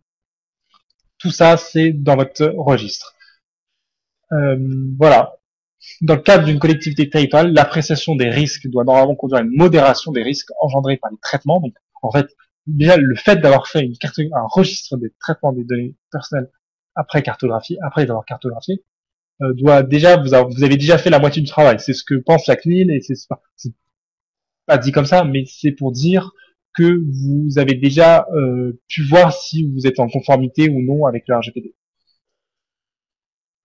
Donc voilà, peu ou pas de traitement hors de l'Union européenne. Donc est-ce que vous avez des données qui sont concernées, qui ne sont pas concernées par le RGPD? Généralement, toutes les données personnelles que vous allez traiter seront, généralement je dis ça comme ça, seront concernées par le RGPD, comme je vous l'ai dit, sauf s'il s'agit de données qui ne concernent pas des ressortissants de l'Union européenne. Pas ou peu de traitement de données comportant des données personnelles à caractère sensible, donc des données sensibles, opinion politique, orientation sexuelle, condamnation pénale. Pas ou peu de traitement de données nécessitant une étude d'impact sur la vie privée. Donc là, c'est moins sûr, mais voilà, si vous avez pas identifié de risque élevé de méconnaissance, de violation de données personnelles, ce qui n'est pas le truc qui va arriver tout de suite. A priori, faire une PIA, c'est pas ce qui devrait arriver tout de suite. Sauf si vraiment vous avez jamais vérifié la sécurité et votre mise en conformité à la protection des données personnelles avant la RGPD. Si vous êtes jamais intéressé à la loi informatique et liberté, si vous avez jamais là, éventuellement, il peut y avoir des risques élevés de violation actuelle de données, des données personnelles. Voilà. Donc, les mesures indispensables, constitution d'un registre de traitement, avec mise en conformité des traitements actuels, rédaction d'un code de conduite ou charte informatique, on dit indispensable, on ne peut pas dire obligatoire, mais voilà, qu'on préconise, car c'est vraiment ce qui permet de se mettre dans l'esprit, dans le bain du respect du RGPD.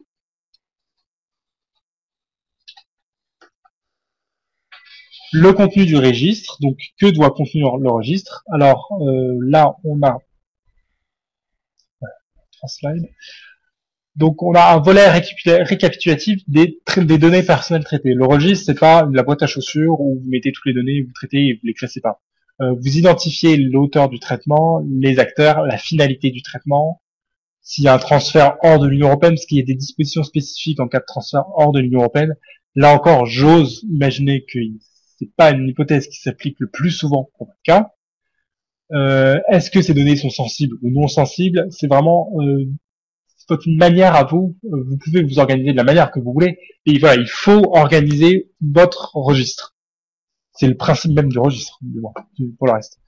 Le nom, le sigle, la référence, la date de laquelle la donnée a été créée, la dernière mise en jour, la finalité principale. tout ça doit être contenu dans ce registre des traitements des données personnelles. Là, vous avez la liste de manière qui est qui est pas une liste exhaustive, mais qui est voilà la plus claire possible. Le nom, le sigle, le numéro de référence, l'acteur, alors le registre va contenir les coordonnées du DPO, le représentant, les responsables conjoints, les finalités de chaque traitement, dont la finalité principale. Alors, si un traitement doit avoir une finalité principale, cela ne signifie pas pour autant qu'il doit avoir qu'il peut avoir d'autres finalités par la suite. Mais ces finalités doivent toujours être en conformité avec la finalité initiale, finalité principale. Quelles sont les mesures de sécurité prises, les mesures de sécurité organisationnelles, tout ça, vous pouvez le contenir dans votre registre. Voilà, là je vous ai listé voilà des types de données personnelles concernées, l'état civil, l'identité, les données d'identification, les images.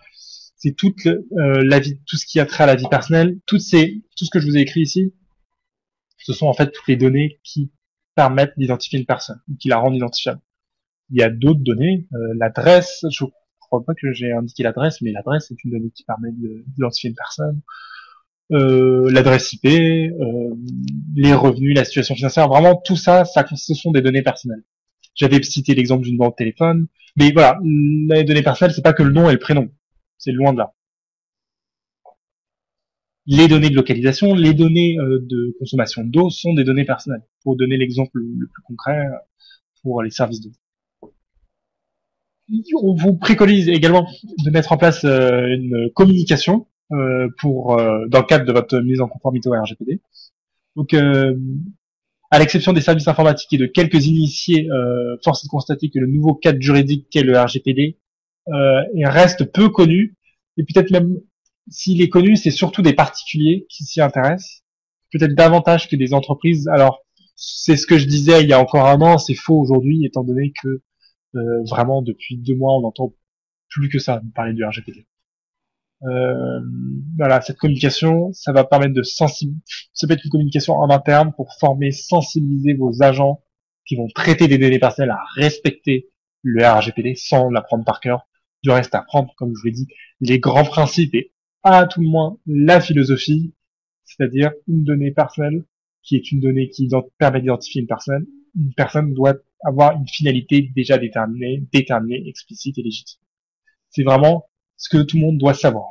Et même, je le dis comme ça, c'est ce qu'on devrait en fait tous savoir, qu'on soit personne morale ou personne physique, dans le cadre de notre travail ou pour des raisons non professionnelles. Voilà.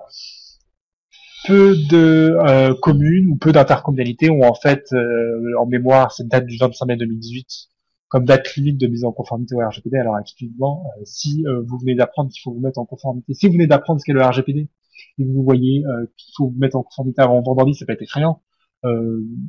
Précisons pour dès à présent que vous n'êtes pas le seul, qu'il y a énormément de communes, surtout de communes, de petites communes ou de syndicats, intercommunaux, syndicalistes, qui ne sont pas en conformité. Il y a des grandes collectivités, la ville de Lyon, pour ne pas la citer, qui ont vraiment, parce qu'ils ont les moyens, mis en place un mécanisme pour être, disons-le comme ça, exemplaire en mise en conformité.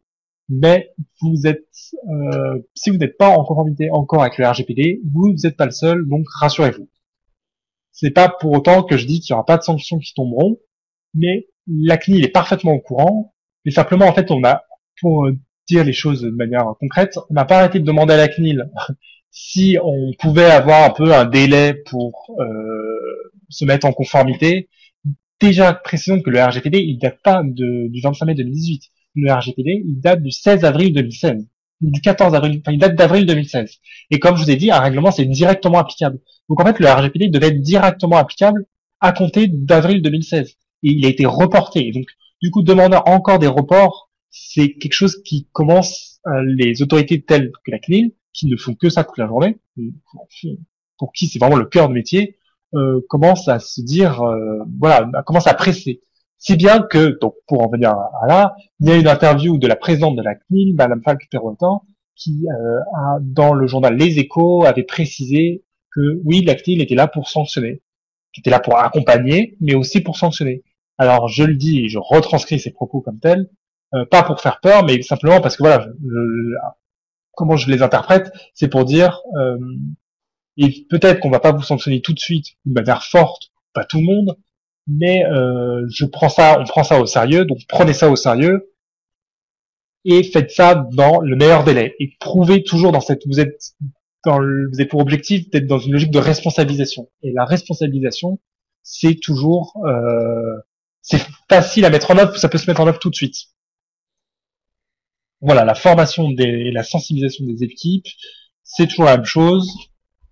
Avec ces 4 étapes dans la mise en œuvre, la mise en conformité du RGPD, qui sont là, je les ai mises en 4, mais vous pouvez retenir plutôt c'est les 4 étapes sans l'étape qui est celle de nommer le délégué à la protection des données personnelles. La mise en place de références internes, le caractère opérationnel de la démarche passe par la mise en place d'outils internes à la collectivité. Alors là, pour les marchés publics, mais aussi en dehors des marchés publics, en dehors des contrats, comme je vous ai dit, le règlement de service, ou l'élaboration d'un code de bonne conduite, l'élaboration d'une charte informatique. Tout le monde doit être sensibilisé à la mise en conformité du RGPD, tout le monde doit se sentir concerné. Du reste, toutes les personnes qui traitent des données personnelles dans votre collectivité doivent se sentir concernées par la mise en œuvre du RGPD. En fait, quand je dis la mise en œuvre du RGPD, c'est-à-dire doivent se sentir concernés par le respect du droit à la protection de la vie privée, parce que en fait, c'est le droit à la protection de la vie privée tel qu'appliqué aujourd'hui avec cet essor exponentiel du numérique, puisque même si j'ai précisé que ça concernait pas que l'informatique, pas que le numérique, c'est quand même le numérique qui a poussé l'explosion du numérique et l'explosion de l'accès à l'information qui a conduit à élaborer ce RGPD. Et donc, je pense que nous en avons terminé avec la présentation du RGPD. Merci beaucoup, maître. Pardon. Merci beaucoup, maître Carré. Nous allons passer aux questions-réponses. Alors, il y a déjà quelques questions qui sont affichées. Vous allez pouvoir continuer à poser vos questions. La première d'Isabelle Dagalier qui vous demande quelles sont, selon vous, les mentions obligatoires à faire figurer dans les règlements de service. Alors c'est une très bonne question. Il y aura dans la CNIL va vous proposer des modèles de règlement de service enfin pas des modèles de règlement de service, mais des modèles de mentions à contenir dans le règlement de service. Je peux pas vous en donner un là comme tel parce que c'est toujours en cours d'élaboration. Je vous conseille, ce qui est obligatoire, c'est de mentionner les coordonnées du délégué à la protection des données personnelles et de manière générale le responsable des données de traitement. C'est-à-dire vos coordonnées. Il faut mentionner le fait quelles sont les données personnelles qui sont susceptibles d'être traitées dans le cadre de l'élaboration de ce service, enfin, dans le cadre de l'exécution de ce service. C'est les deux choses, plutôt trois, qui me sautent aux yeux dans la mention, les mentions obligatoires dans un règlement de service. Je vous renverrai en plus pour information à ce qu'a fait EDF. Alors EDF, dans une entreprise privée, ils ont pu en tant que tel un règlement de service, mais ils ont ce qu'on appelle l'équivalent du règlement de service pour le privé, les CGV, conditions générales de vente. Parce que les entreprises privées, elles, c'est pas dans leur règlement de service, mais dans la conditions générales de vente qu'elles vont regarder ce qu'il faut mettre, qu'elles vont imposer qui vont se mettre en conformité avec le RGPD. Et donc, je vous invite à regarder ce qu'avait fait EDF, c'était très intéressant et ça pouvait vraiment vous aider pour le service eau tout particulièrement. Merci pour cette première réponse. Fabienne Guiguen, est-ce que les déclarations CNIL déjà effectuées restent en vigueur ou sont-elles dès le 25 mai obsolètes? Exemple AU001. Alors c'est une très bonne question aussi. Oui, il n'y a plus de système de déclaration. Donc en fait, obsolète, c'est un mot que je ne sais pas si je l'emploie. On pourrait peut-être dire caduque. Elles sont caduques effectivement. Et ce qui ne veut pas dire que vous êtes plus dans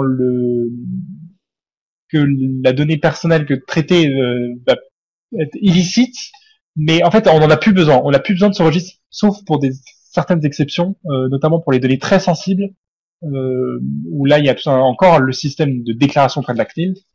Du reste, il n'y a plus de déclaration auprès de la CNIL. Donc pour tout ce qui est donc il y en aura plus pour l'avenir. Et pour les déclarations qui sont actuellement en cours ou enfin qui ont été faites, elles seront à garder pour montrer que vous êtes en conformité en fait avec le RGPD, mais que vous étiez en conformité avec la protection des données personnelles, mais elles sont plus elles sont plus nécessaires.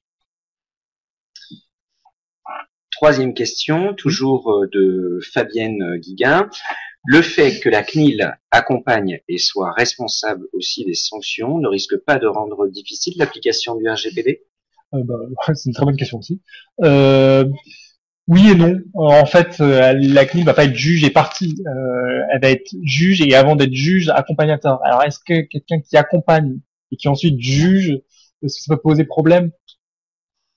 Ce qui est certain, c'est que si la CNIL vous a accompagné, vous a dit de faire ceci au lieu de faire cela, toutes sortes de choses, ça sera plus facile en fait pour vous en cas de problème, en cas de contrôle de sa part, de dire mais là c'est peut que être en conformité avec le RGPD, puisque me mettre en conformité avec le RGPD, c'est aussi dire ce que me dit de faire la CNIL.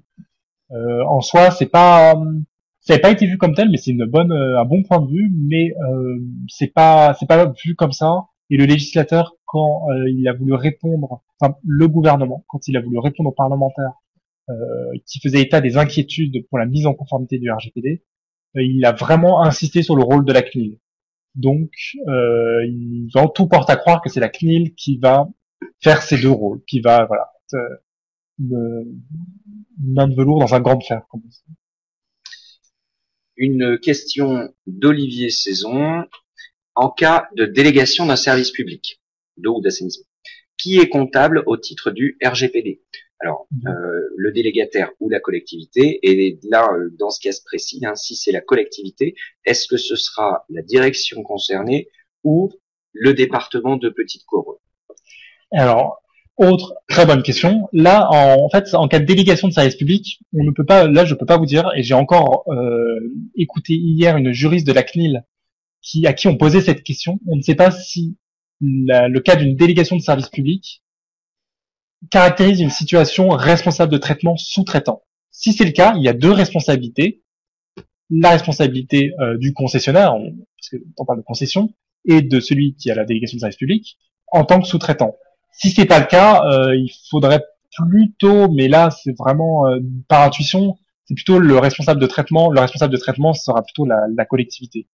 Mais là encore, je peux pas vous dire tant qu'on ne sait pas si une délégation de service public implique nécessairement une situation responsable de traitement sous-traitant.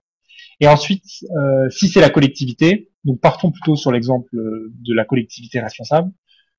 Est-ce que c'est la direction concernée ou le département de Petite Couronne? Alors, je vois pas bien à quoi ça fait référence, mais le responsable de traitement, comme je vous l'ai dit, c'est la personne publique. Donc, si c'est un syndicat, c'est le syndicat représenté par son président et on cite le siège du syndicat.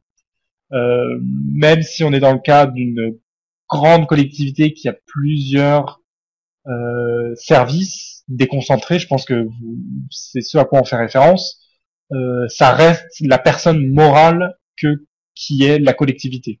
Je ne sais pas si j'ai répondu clairement à la question. Mais peut-être dans ce cas, Olivier, si on n'a pas répondu clairement à votre question, je vous invite à compléter ou tout simplement me faire un petit retour. En attendant, on va poser la question de Sandrine Force. En cas de refus de consentement d'un agent ou d'un usager pour qu'une collectivité conserve les données le concernant, la collectivité doit simplement détruire les documents électroniques ou papier au risque de ne pas pouvoir réaliser de suivi de cet agent usager qui constitue la finalité de son dossier. Fichier personnel, usager bio. Alors c'est plus une remarque, mais qu'est-ce que vous pouvez compléter à cette remarque? Alors justement, est-ce que c'est une remarque ou une question? Ce qui est sûr, c'est que le refus d'un agent ou d'un usager de conservation des données personnelles implique pas nécessairement qu'il peut y être fait droit si la conservation de cette donnée est nécessaire pour réaliser la finalité de la donnée personnelle. C'est très abstrait dit comme ça, mais en gros, c'est pas parce que vous n'utilisez plus une donnée et que donc vous la conservez qu'elle n'a plus de finalité. Et donc du coup, moi je serais plutôt d'avis de dire que le refus du consentement ne vaut pas nécessairement illicéité de la conservation de la donnée personnelle. Mais il faudra justifier au mieux de la conservation de la donnée personnelle. Alors, pour le coup, je n'ai plus de réponse. Olivier ne nous a pas répondu. Ah, alors Fabienne Guiguin nous pose une nouvelle question. Olivier, je vous laisse quand même prendre votre clavier rapidement. Les matrices cadastrales à la base sont collectées pour une finalité liée au lever de la taxe. Or, ces données ont été diffusées aux collectivités pour des finalités listées, par exemple, dans AU 001, gestion foncière, de l'urbanisme, etc. Oui. Donc en fait, la question que se pose Madame Guiquin, c'est de savoir si le fait que ces données ont été collectées initialement pour une finalité et que ensuite elles ont été utilisées pour une autre finalité les rend illégales. C'est de ce que je comprends. Non, pas forcément. Comme je l'ai dit, il faut une finalité, c'est la base, c'est le principe général, tout, on le retient. Mais le fait d'avoir une première finalité déterminée, légitime et explicite ne fait pas obstacle à ce que vous puissiez l'utiliser pour une autre finalité.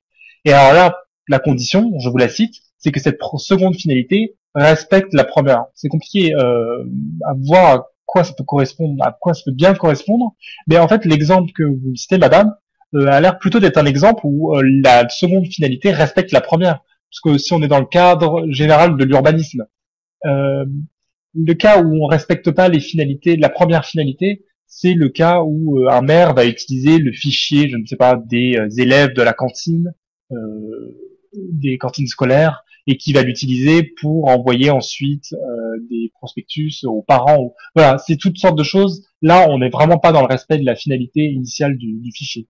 Euh, le cas que vous citez, madame, je peux pas vous dire explicitement s'il est légal ou pas, s'il sera jugé licite ou non licite, conforme ou non conforme au RGPD. Du reste, il se justifie. C'est-à-dire les matrices cadastrales qui sont à la base collectées. Mais alors, est-ce que en plus les matrices cadastrales sont collectées par les collectivités elles ont été collectées il y a bien longtemps. Elles l'étaient effectivement pour l'imposition, et c'est il y a combien de temps qu'on a des cadastres? C'est quand même des années et des années, plus que ça. À mon avis, on peut les utiliser, enfin oui, on peut les utiliser pour une autre, pour la gestion foncière, pour le droit de l'urbanisme, délivrance par de construire. Oui, oui, oui, ça me semble licite. Olivier Saison nous a répondu. Alors, dans le cas des départements de Petite Couronne, ils ont plusieurs compétences, dont celle sur l'assainissement, pour le transfert des effluents. Est-ce que, donc, au niveau de la direction de l'assainissement comme autorité régulatrice de ce réseau, ou est-ce plutôt au niveau du département que le respect du RGPD doit être? D'accord, très bien. J'ai compris. Alors, ma réponse, c'est difficile de donner toujours des réponses comme ça catégoriques, mais a priori, c'est le département. C'est le département car on est dans le cadre où on a une direction. Et une direction ne signifie pas qu'il n'y a pas de délégation, de transfert de la compétence. C'est le département qui est compétent, peu importe son organisation. Et les départements de petite couronne sont des départements extrêmement peuplés, avec extrêmement de direction, avec beaucoup de direction. Euh, Même si il a une vue, le siège du département, appelons-le comme ça, a une vue lointaine de ce que fait la direction de l'assainissement, c'est lui qui est responsable. C'est lui. Là, c'est une question d'organisation interne. Mais donc ma réponse, oui, c'est le département. Alors, Séverine Villena, une question un peu plus générale. Oui. Nous utilisons un logiciel de traitement du courrier commun à l'ensemble de la collectivité. Oui. Tous les courriers arrivés, départ, et les coordonnées des correspondants, en général des réclamations liées au service de l'eau, de notre service d'eau, sont donc visibles et utilisables par les autres services de la collectivité.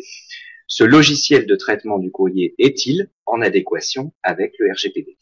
C'est voilà, des très bons cas pratiques. Alors là, a priori, je dirais plutôt par intuition, non, ce logiciel de traitement du courrier est, on va dire, pas vraiment, ils ne sont pas vraiment en conformité avec le RGPD. Toujours la même chose. Là, pour voir si c'est en conformité, vous posez les questions que là je me pose, c'est est-ce que c'est vraiment nécessaire pour tous les autres services de la collectivité d'avoir accès aux noms coordonnés des personnes des usagers du service public de l'eau et qui font leur réclamation?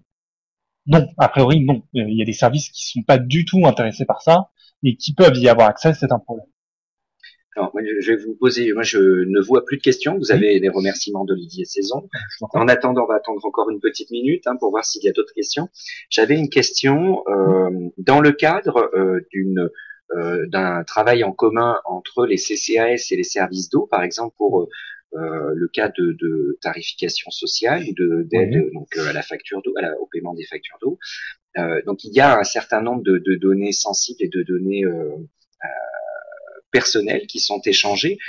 Est-ce que ce sont aux services sociaux de se mettre en règle avec le RGPD et finalement les données récupérées par les services d'eau sont en règle, donc les services d'eau n'ont pas forcément à aller déclarer ces données-là, ou alors est-ce que des réceptions il faut informer les usagers? Il y a plusieurs questions dans votre question. Comme je vous l'ai dit, il y a une responsabilité conjointe des responsables de traitement. Donc CCAS d'un côté et service d'eau de l'autre. S'ils sont à même de traiter des données personnelles qui peuvent être les mêmes données personnelles, ils sont tous les deux responsables conjointement, de leur côté, mais solidairement, ensemble. Donc c'est ma première réponse. Je pense que ça répond. Et ensuite, vers qui l'usager l'usager, l'administré peut faire une demande pour accéder à une information, ça peut être vers les deux en fait. Dès lors qu'il y a une responsabilité conjointe, on appelle ça en droit plutôt une responsabilité solidaire, ce sont les deux personnes qui, de la même façon, sont tenues par le respect du RGPD pour la même donnée. Et ça, c'est vraiment une chose qui avait été retirée par la loi Le Maire pour des raisons obscures et qui est une bonne nouvelle. C'est de savoir que c'est toujours la même chose, c'est effectivité des droits pour les personnes. Donc la personne pourra demander à qui elle veut les informations nécessaires, les informations relatives au traitement de ces données personnelles. Maître Carré, merci, pardon. Maître Carré, merci pour cette intervention très détaillée et pour les réponses que vous avez pu apporter donc aux participants qui étaient nombreux aujourd'hui. Vous avez les remerciements de Fabienne Guiguin et d'Olivier Sezon. Je vous remercie également vous, participants, qui étaient nombreux cet après-midi à visionner cette conférence. Merci également d'Isabelle de Gallier. Je vous ai indiqué donc en bas de l'écran des conférences qui arrivent, celle du 29 mai, celle du 7 juin. Vous pouvez vous y inscrire. Une VOD également en lien avec ces problèmes de données. Enfin, ces problèmes, non, ce ne sont plus des problèmes désormais. C'est des solutions. Voilà, il n'y a que des solutions. Donc, comment réduire l'asymétrie de l'information entre la collectivité et ses délégataires. C'était une conférence qu'on avait organisée avec donc un de nos partenaires experts il y a quelques mois de cela.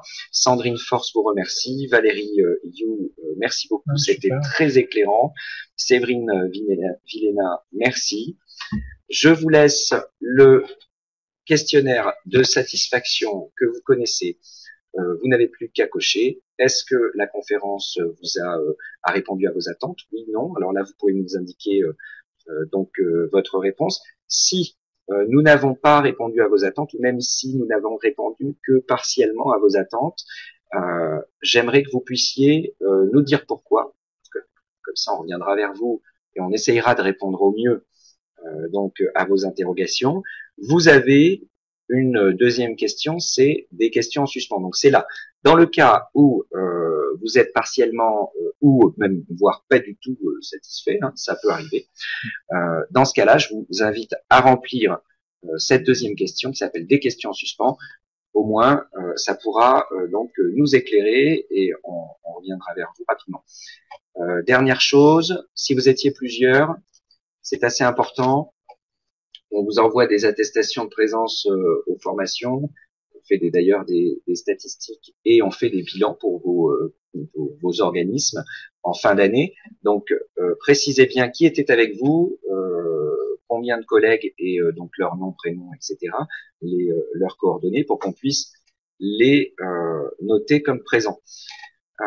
Et enfin, si vous souhaitez partager une expérience, eh bien, vous avez également la possibilité de prendre la parole, comme Maître Carré qui vient de le faire aujourd'hui. Donc, vous pouvez aussi nous indiquer les sujets que vous souhaiteriez communiquer. Je vous souhaite à tous et à toutes une très bonne journée et à très bientôt. Maître Carré, merci et à bientôt. Merci à vous et merci